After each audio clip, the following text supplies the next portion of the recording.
Karine, on est ici à l'économusée de la Conserverie à Saint-François-l'Île-d'Orléans. En premier lieu, je voudrais savoir qu'est-ce que ça prend pour être un économusée? D'abord, il faut être un artisan et il faut aimer ce qu'on fait. Donc, l'objectif des économusées, c'est vraiment la transmission de savoir-faire, d'avoir envie de perpétuer le métier et de faire connaître aux gens ce qui nous distingue et ce qui fait, et de vous montrer ce qu'on fait le mieux. Donc, c'est une tradition qui se perpétue d'année en année, de personne en personne? De génération en génération, exactement. Donc, si on regarde ici, ça a pris combien de temps tout monter ce qu'on voit maintenant pour comme économusée? Personnellement, le côté économusé, je dirais 2 ans.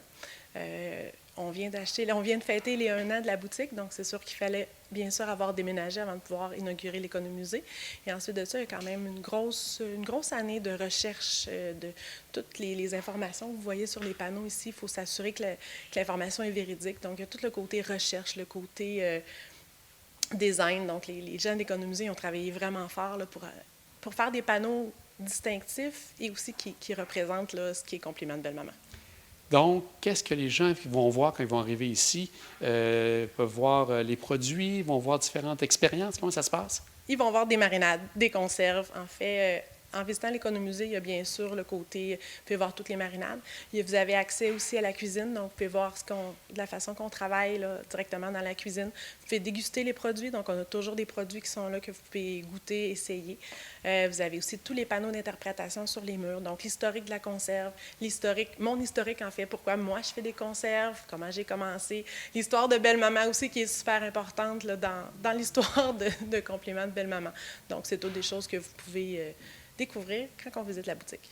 On va prendre justement quelques instants pour parler des compliments de Belle-Maman. Donc, en général, à moins que je me trompe, c'est vraiment où on retrouve différents types de conserves que vous avez ici, que vous faites vous-même, j'ai bien compris. Donc, nous, on travaille vraiment tout avec des fruits et légumes de l'île d'Orléans. On va jusqu'à sur la côte de Beaupré, mais l'important, c'est vraiment de la matière première qui est locale.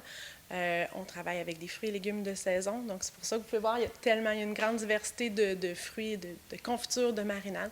Donc, l'idée, c'est vraiment de travailler avec des fruits et légumes de saison et de mettre en pot ce qu'on cultive. Est-ce que les gens voient même jusqu'à avoir certaines recettes secrètes, on pourrait dire? Il n'y a rien de secret dans les conserves. C'est des choses que les grands-mamans ça fait des dizaines d'années que c'est fait. Donc, les recettes sont sur les pots, vous suivez les ingrédients. Il n'y a pas de cachette là. Ce qui est bon, ça fait 100 ans que c'est bon. Donc, ça continue. Exactement. Ce que ça a apporté pour vous d'être un économusée, est-ce que ça a amené une touche supplémentaire à ce que vous faisiez déjà? Bien, en fait, j'ai fait un bond de 5 ans là, dans l'espace de quelques mois. Donc, l'économusée, ça donne une crédibilité, ça donne un réseau, ça donne énormément de gens qui travaillent avec nous, qui nous aident. Les économusées vont nous aider sur tout ce qui est autre que faire le produit. Donc, ce que je fais bien, c'est des marinades. Les économusées vont m'aider sur tout le reste, en fait. Donc, vous êtes content de tout ce qui se passe et de la manière aussi que vous êtes appuyé, j'ai bien compris? Tellement, c'est vraiment des gens, tous les garçons, les filles qui travaillent chez les économusées, c'est tous des passionnés autant que nous autres. Donc, vraiment, vraiment contente de la décision d'avoir fait partie de ce réseau-là. Là. Je ne pourrais pas demander mieux. Donc, une première année qui est très satisfaisante pour vous. Qu'est-ce qui s'annonce pour le futur? Est-ce que vous avez à développer d'autres éléments pour l'économusée? Pour l'économusée, non. Mais par contre, j'ai toujours 22 millions d'idées en tête. Il y a encore des produits qu'on va développer, c'est sûr. Karine, on va vous souhaiter bonne chance. On voit que c'est bien parti, que c'est bien entamé. Un grand merci pour votre temps. Un gros merci à vous.